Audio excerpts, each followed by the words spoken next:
class of 2023. I'm Ken Trahan, General Manager of the Saints Hall of Fame, and on behalf of our Board of Directors, some of them were here today.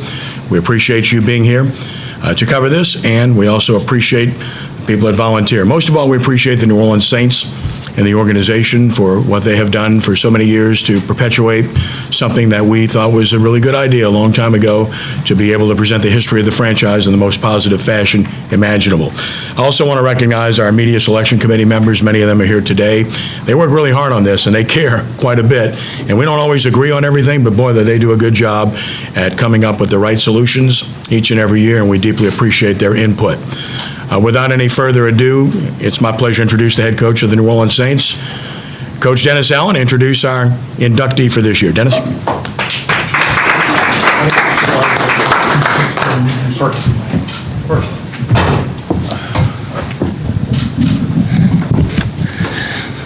All right, appreciate you guys all being here. This is obviously a pretty cool thing. You know, being able to actually introduce and be a part of the induction of a guy that I personally got to coach, spend a couple years with, and man, he's the epitome of what it means to be a New Orleans Saint and the type of players and the type of people that we bring into this organization. I'm just going to go through a few stats and kind of get some of this stuff out of the way, and then I want to talk about the player. But you know, over his career, he played 133 games with 86 starts. He played here for 5 seasons. He had 256 tackles, 9 interceptions, 163 return yards, and 2 defensive touchdowns, and 68 passes defensed. Back in 2009, we went to the NFC Championship game, obviously, in 2006. We had a couple of subpar seasons, kind of middle of the road, average. And we made a few changes, and we felt like we needed to get better defensively, and we wanted to be more of an attacking, aggressive style of defense. And to be able to do that, you need corners that can go out and cover. And look, I don't even know if Jabari knows this, but we had brought in a guy by the name of Ron Bartell. I know that. 6'1", you know, 207 pounds. He ran 4.37, so looked the part, right? And that was really where our mind was at the time. Ron signed back with St. Louis, and we turned our attention to Jabari, and I'm excited that we were able to bring him in here because, look, Jabari was an undrafted free agent, came in, worked his tail off, and really developed himself. Like this wasn't like he's a self-made man and a self-made player. And that's probably the greatest compliment that I can give to somebody, in that, you know, when you look at what we're looking for right now, all our corners are 6 foot tall, big, long, but they come in all different shapes and sizes. And Jabari came in and was a tremendous addition to our team. I still don't know, like, I think he's got the best feet of any corner that I've ever seen. And we were just talking out on the field, and I used to talk about guideline guys and rules guys. You know, rules guys are guys that have to do everything exactly how you want them to do it, and guideline guys are guys that, you know, you kind of give them a little leeway, but you got to make sure they stay within the guidelines. And I'd say my initial thought was Jabari's going to be a rule guy initially, all right, but quickly I realized that he really was a guideline guy. It was give him some thoughts in terms of how to do it, all right, and then let him work his craft. And but I'm probably more proud of this player, not in terms of the type of player that he was, but the type of person that he is. Man, just a great human being, a wonderful father, a tremendous friend, and well-deserving of this recognition into the 2023 class of the New Orleans Saints Hall of Fame. Jabari Greer. Love you, brother.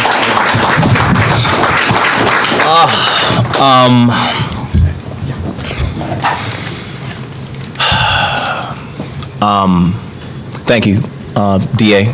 Coach, I really appreciate that. Congratulations to the other inductees. I really appreciate the opportunity to be able to share the stage with men who have devoted their lives and their crafts to making the Saints organization what it is today. We stand on your backs, and we jump off your shoulders, brother. We love it, you know.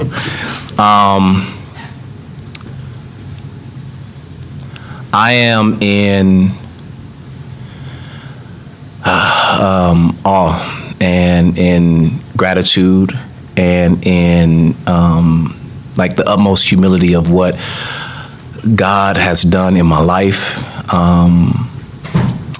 When I had an opportunity after my time at the Buffalo Bills, I had three teams to visit.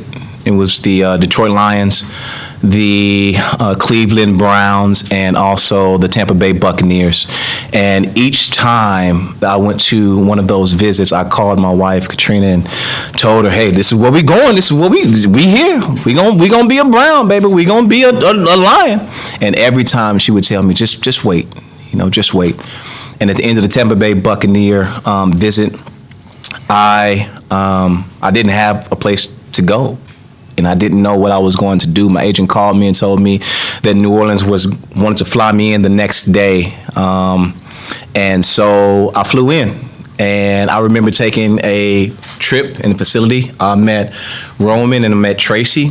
And I remember walking outside of the parking lot right before the museum was there. I remember walking outside the parking lot into to go grab lunch, and I remember the distinct smell of my Little League mouthpiece. And as clear as I'm talking to you, I heard the voice say, if you come here, you'll be able to play like you're a kid again. And I can't explain it, and it allowed me to have peace about the decision of coming to New Orleans. And so I made the decision, and there was still a lot of apprehension about the history of some of the defensive backs in New Orleans. And this is something that, as a defensive back, I wanted to acknowledge. And so I remember training with some men, my uncle and my trainer, and I told them my apprehension, and they looked me dead in the eye and they say, well, go and change it then. And so I look at how God has allowed me not only to be a part of this organization, to win a Super Bowl, but to be here right now, to have left the city and to still have the opportunity to be welcome into this building, to be welcome in front of you. I think in terms of success, I honestly feel like as players and as people, we make it when our usefulness as players or as employees, when that diminishes and the organizations and the people are still willing to invest in us, still willing to bring us around, and still willing to listen and to open up their hearts to us. And I think that through God's grace, I have the opportunity to have made it as a New Orleans Saint. I want to thank my mother for everything that you've done for me, Mama. As a kid, being 6 years old, having the dream of playing professional football, you have never, ever told me that I couldn't do it. You've always encouraged me. You've always been my number one supporter. You've always been screaming from the top. I can always hear you no matter what. And I want you to know, like, pouring into me that you are a reason why I'm here. And you're going to have to excuse me for a second, because I do want to honor my wife, who is no longer here with us, to be able to love and raise our children, and to be able to hold on the pressure that many of these wives go through to make sure that their husbands, that their boyfriends, that whoever they love and they serve can go out there with a free mind and a free heart and play a game that they love to play is a opportunity, and it's a obligation that they don't necessarily sign up for, but they hold and they carry with grace and with strength and with love. And I know that my wife was the epitome of that. She allowed me to come out here and play freely. And I wish, when I heard that I was inducted to the Saints Hall of Fame, I prayed more than anything that she could hear me, giving her the thanks and the honor that she deserved, because she held it down and she allowed me to be the player that I was. And ultimately, I want to thank my children for allowing me to lead and to love y'all. There's not many times in which I get to, we don't need to talk about football that much anymore. You know what I mean? So, like, sometimes I forget that I played ball, until like moments like this where actually sometimes I feel like they don't even believe I play ball anymore. You know what I'm saying? But it's like moments like this. It's like, oh yeah, you actually did used to play ball. And so I think that to be a father and to be in moments where you can allow your kids to see that anything's possible. You can be an example of a dream that came into fruition. There have been a lot of people who have allowed me to be at this point right here. But what I would say is, like, no matter what you do, like, the opportunity is there. There's nothing that y'all can't do. And through God's grace, like, y'all can walk in any room and command it. And I want to be there for y'all just like my mom and my dad was for me. So I thank y'all so much for this opportunity. I think that more than anything, my teammates and this organization have done nothing but create a winning atmosphere. And I love the way that they encourage players to come back. And not only that there's a special relationship between players and the media in this organization. I loved hanging out with Doug, with John, with Ramon, with Jeff and Mike. I remember those Travis and Fletcher, you know what I mean? Like, hanging out. I think you Fletcher, right? Oh, yeah, right. Fletcher. I worked with Fletcher, actually. We worked a lot, WDSU, and I loved it, man. And so it's a special relationship. It is and I know that y'all have a really tough job to do, but I really want to thank y'all for the grace and the grace y'all showed me personally. By y'all were tough, but y'all were extremely fair. And there's sometimes y'all let me off the hook, and I appreciate that. I sure appreciate that. So that's all I have. Thank y'all so much.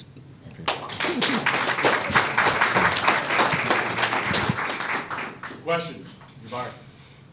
Hey, Jabari, just going from an undrafted guy to where you are now, just kind of reflect on just what that kind of means. Yeah, I think that for me, I find it interesting, man, because I never thought that there was another way. Of course, I wanted to be drafted, but I remember being picked up by the Buffalo Bills on this big 15 passenger van and seeing guys from Florida, from Arkansas, from, having a guy from Tennessee. It was like 15 of us all playing for 3 spots. And I remember going to the hotel, and we were all rookies, all undrafted. And I remember saying to myself, like, there's no way that everybody's going to make this team. Like, somebody's not going to make it, but it ain't going to be me. You know what I mean? And so there was something within me that God had placed there that allowed me to really, just have the ignorance of not really understanding the enormity of the situation. And so I think because of that, because I had a bit of ignorance, I just went full-fledged. And I was fortunate to be able to be, the most important thing is that I had a lot of veterans that allowed me to learn the game. Troy Benson, Pearson Prelo, Nate Clements, Terrence McGee, a lot of guys that I saw do things the right way. And one thing I have learned is that learn as much as I can from the people who have done it the right way and for a long time. And so being an undrafted free agent, I didn't come with any expectations. I just came really open and willing to learn. And I think that is something that I take with me wherever I go. Wherever I start, I look to people that have done it at a high level, and I just sit and I learn from them, and I soak it up. And I think because of that, I was able to see myself in their position and to imagine myself I could never imagine myself in this position, but I think that I imagine myself being a player that they would have to pull off the field. I wasn't going to give it to them easy.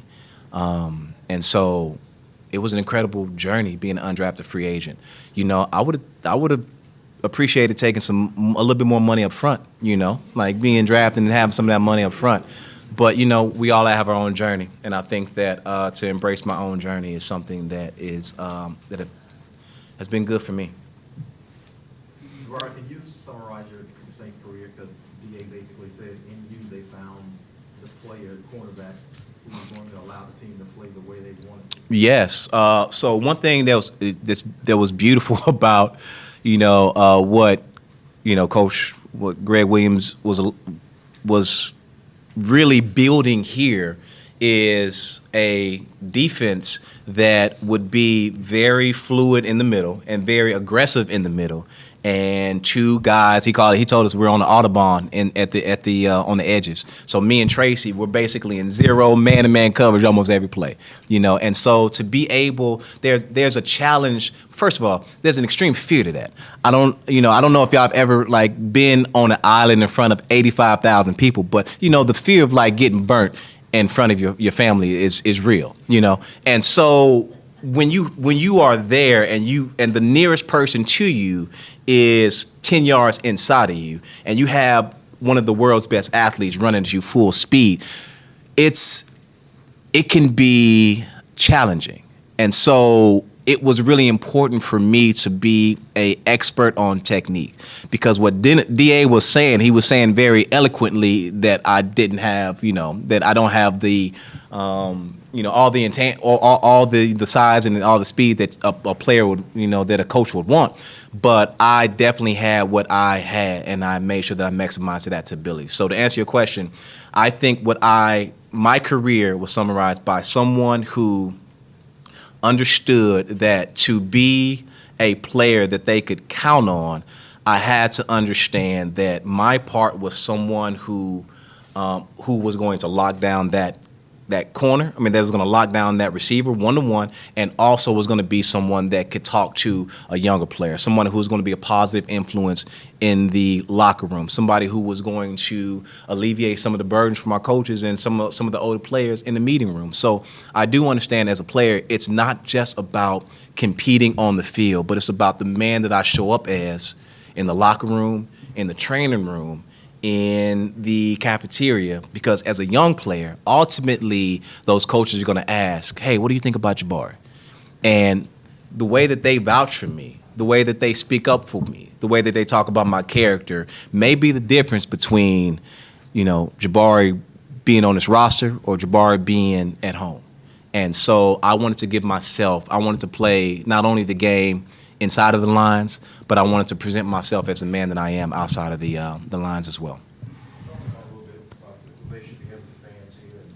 Oh yeah. Oh, so I think that there's only a few places in the NFL that you have the experience that you have the experience with the fans that you have here in New Orleans. There's only about 2 or 3 more places. But I think that there's no place that loves and that stays with their team, no matter good or bad, than the New Orleans Saints fans. And I believe that because of that, I was able to not only fall in love with the fan base, but fall in love with the city. I remember in 2011 when we came so close. You know, we had a really good team, and unfortunately, we weren't able to get to the NFC Championship.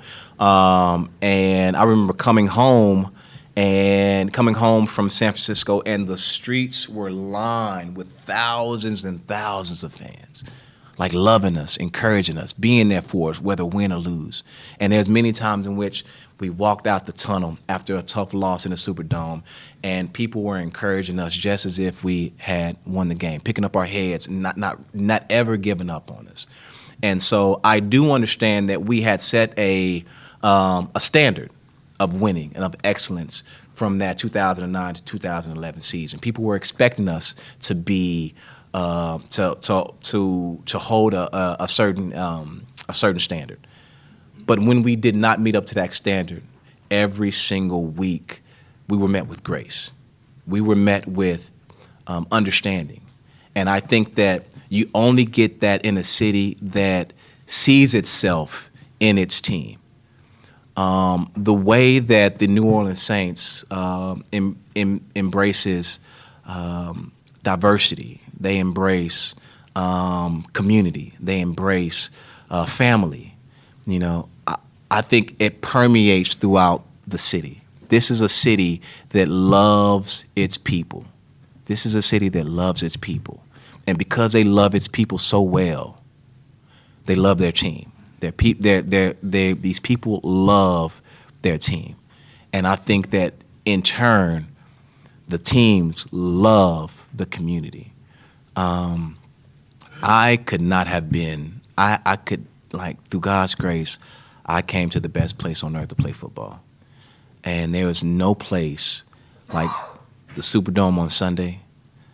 You're hearing the brass band. You're hearing Stand Up, Get Crunk for the first time.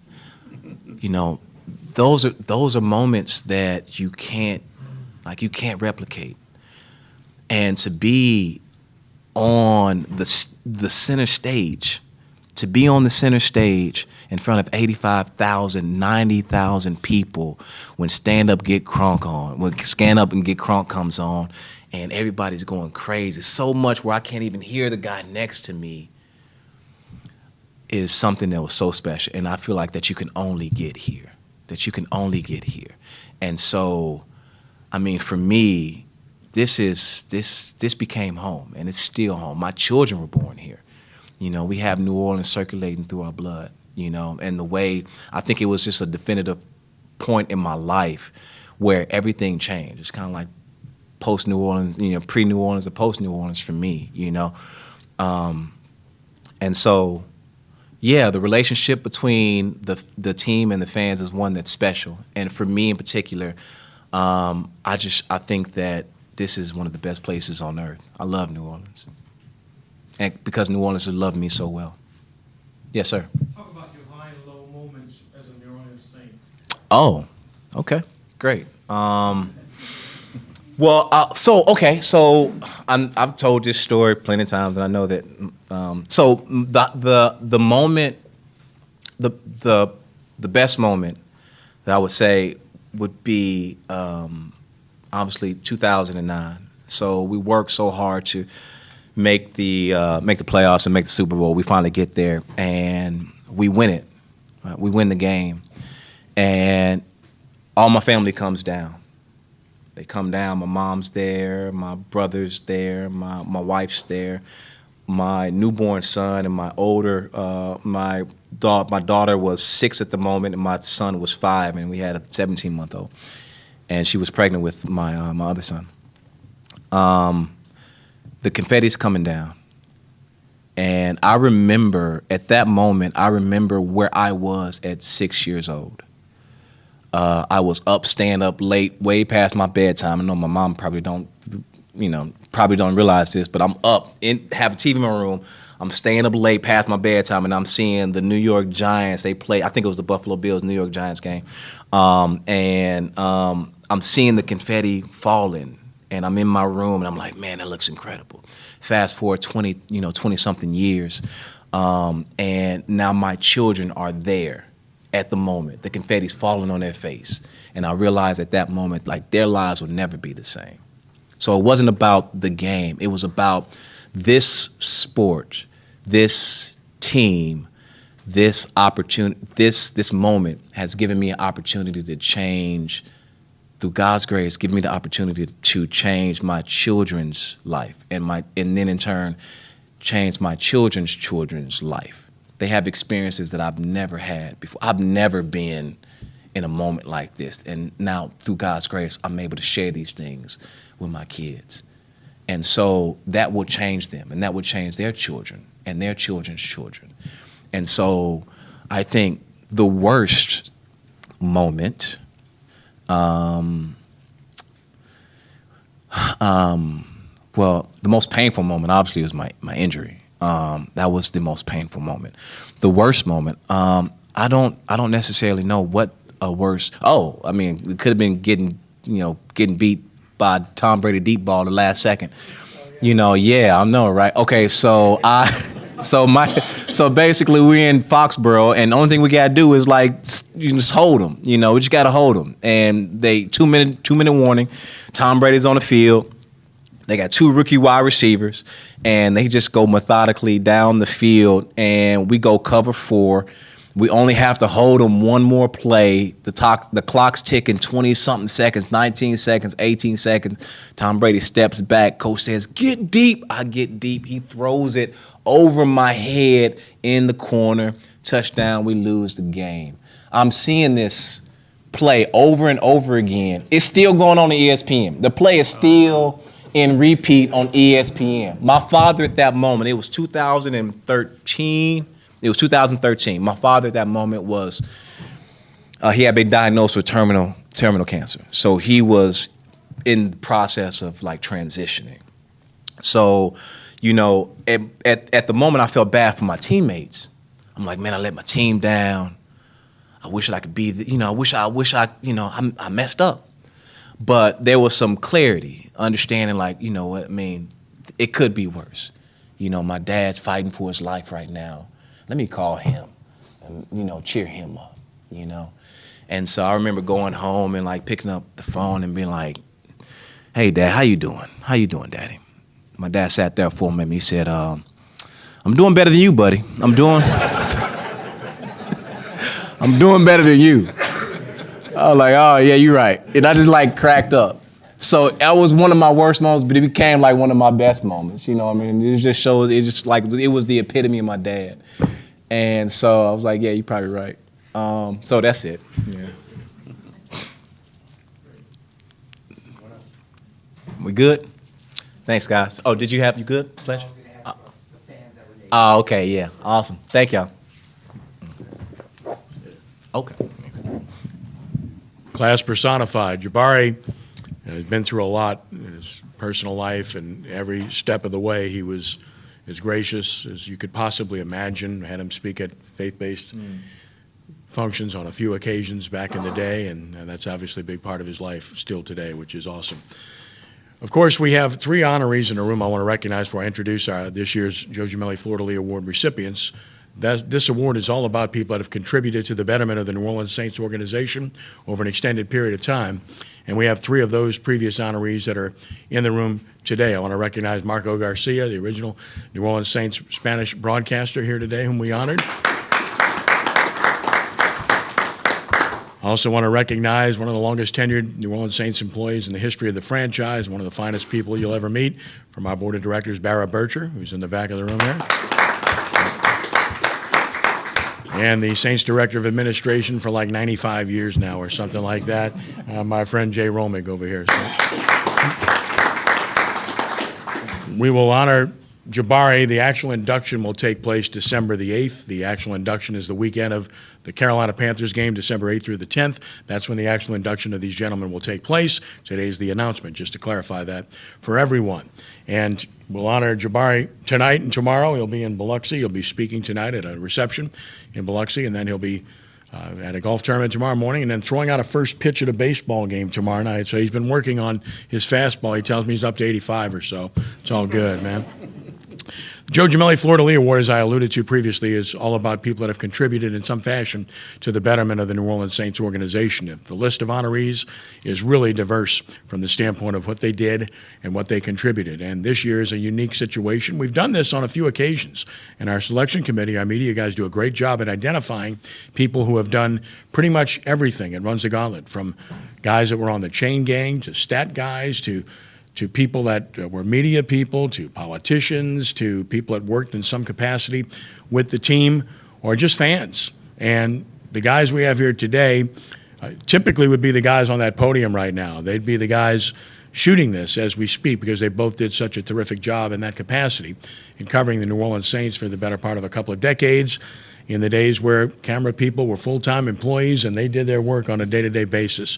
That was true of both of these guys. I mean, the bios, you have the information with you, but when you talk about these guys, they're kind of a tandem. But to separate them briefly, Bob Parkinson worked at WWL Television and, of course, was part of a station that was on top of the market for many years and covered the team. And they had the Saints play-by-play voice as their sports director. Jim Henderson, another one of our Florida Lee Award recipients, and he had the benefit of working with him. But if you talk to Jim about the camera person, he'll tell you that he was really good. But if you talk to Jim about the person, he'll tell you he was great.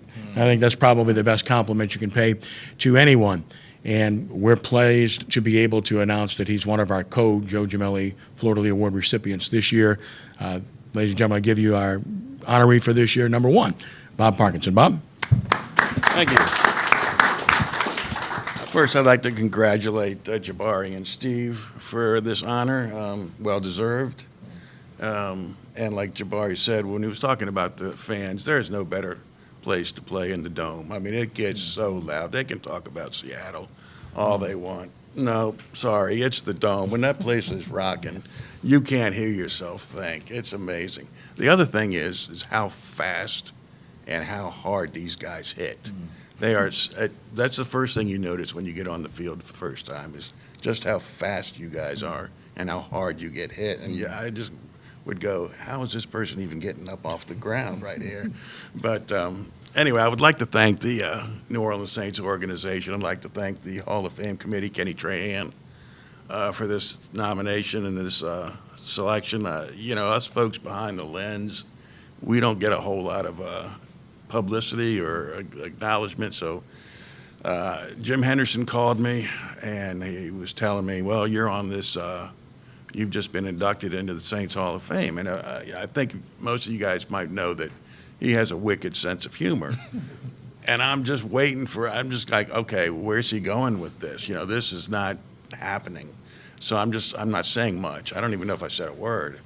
And then finally, he was like, kept saying it over and over, and I'm like, Jim, what's going on? And I heard the room applaud, and then I couldn't speak because I was speechless.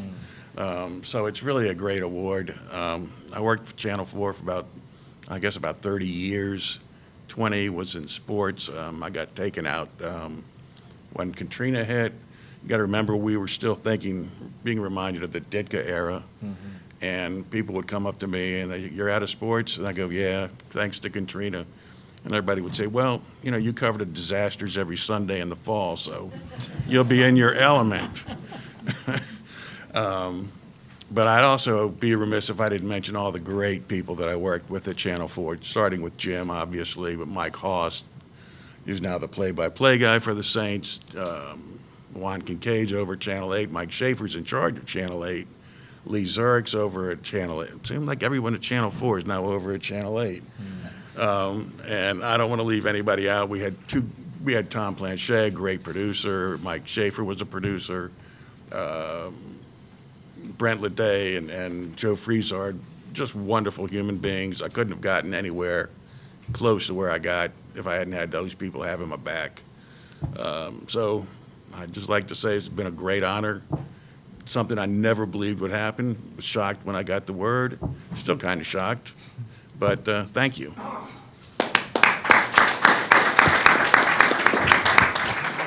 Any questions for Parky? Good. Wonderful, huh? Yeah. I'll get it. Our other Joe Gemelli Fleur de Lis Award recipient is, of course, a peer of Bob's, and they were side by side on many occasions. He can't hear a word I'm saying, so I can say anything I want about him right now. So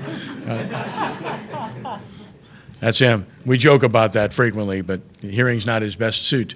That said, probably the best thing I could say about him was he had the funniest collage of Jim Mora colloquialisms that has ever existed, and all of our friends in the media that covered the team know this. He probably still has it, and it was incredible because it was one of the best pieces of editing I've ever seen, and anybody that was here when Mora was here understood exactly what I'm talking about. It was really funny. But of course he worked alongside some legends of his own right, like Buddy Diliberto and Ed Daniels, who's here today, and Ro Brown, who's here today, among others, and all these guys are part of the selection committee, and they deeply appreciate what he accomplished as well. And he's born and raised a Nichols Bobcat, and of course a University of New Orleans privateer, and I know he's been really happy to be able to do this in his hometown for all these years as well, and was happy to be behind the camera shooting so many memorable moments and some forgettable moments in New Orleans Saints history. So with that, I give you our other Joe Gemelli Fleur de Lis Award recipient, Steve Paretti. Steve?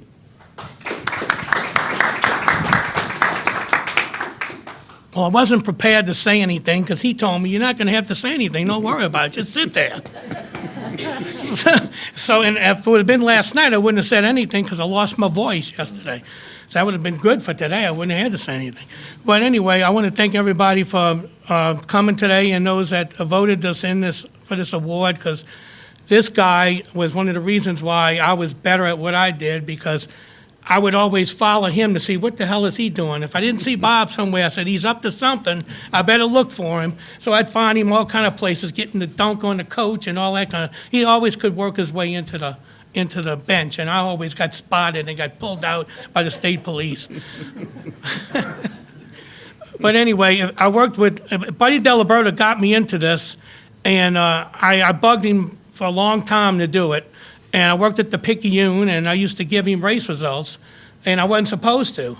And I worked there for 7 years, and Rossler would always tell me, Paretti, don't give Diliberto the damn race results. So I was trying to get Buddy to like me. So I'd go back in the wire room, pull a race results, so on the other side of the paper, and read them to him, And he had all these crazy spots like Calder, Thistle Downs. I never even heard of these tracks before.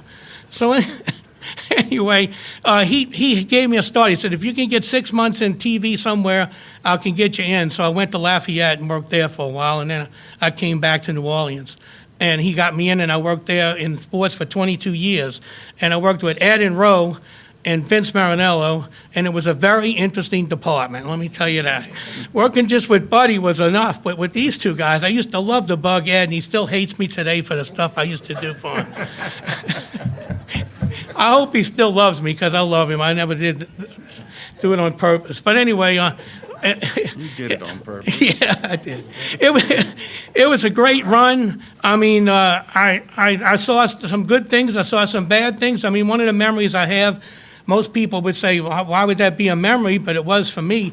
The Saints had beaten the Steelers at Three Rivers Stadium. It was 1987, and it was the first winning season. It was a guaranteed winning season. It was a goal line stand with the Dome Patrol, and it was great. And so Buddy and I rush in the locker room. We go to Dave Waymer to talk to him, and a man is sitting there crying. And I said, "Why are you crying?" Because I get choked up when I talk about people crying. He said, "Man, I'm so happy for the fans. We finally got the win for them." And that was a memory. One of the things that wasn't so good was getting run over by Ronnie Lott in San Francisco. I mean, I had 6 hip surgeries. I don't know if that was the reason for it, but that brought it on, I'm sure. I mean, he slammed me into the bleachers. I mean, Eric Martin stood up and stood in front of me. The ball went over my head. I got up and bam, he nailed me. And that's not one of the better memories. But but it was a great run. I got to go to the Super Bowl, but I didn't want to shoot on the field because I just had hip surgery. I said, if I get hit, I'm going to Miami General. I'm not going to make it the rest of the game. So I stayed behind because I had a tendency of getting hit. But anyway, it was a fun run, and had some great people that I worked with. And like I said, wasn't for Buddy, I wouldn't be here today. I mean, he really helped me out. So I want to thank everybody, and it's an honor to be going in with this guy because he is something else. I mean, he's one of the best photographers I've ever run into, and he's also the best editor. You should have seen some of the stuff he had put together at training camp. It was awesome because we spent hours and hours at training camp. Got to pay you now. And I want to thank the kids because they said you were always gone. Elizabeth told me just the other day, Dad, you were never home. You're always running with the Saints. And I would say 6 weeks at a time in La Crosse, Wisconsin for 12 years we went up there. So, yeah, we went all over the place. And so it's memorable, and I had a great time, and that's the best part of my life. So thank you, everybody. Any other questions? If not, they'll be available as soon as we're done here. So, once again, the actual induction will be December the 8th at a luncheon. And then that weekend, we'll have all of our events, including a gala on Saturday night, December 9th. And the game where these guys will be honored will be the Carolina Panthers game, a noon game on Sunday, December the 10th. So that's when the actual induction will take place. As mentioned, we'll be honoring Jabari tonight and tomorrow in Biloxi with about 30 of our former players that will be there, and Jeff Ireland and Doug Miller and a few others from the organization. And those are always great events with our friends on the Gulf Coast. So we look forward to that. And, of course, go to NewOrleansSaints.com, SaintsHallOfFame.com. All the information will be there as well. These gentlemen will be available to you if you'd like to speak to them, so we'll let you do that now. Otherwise, we thank you for being here on behalf of the Saints Hall of Fame, and God bless you.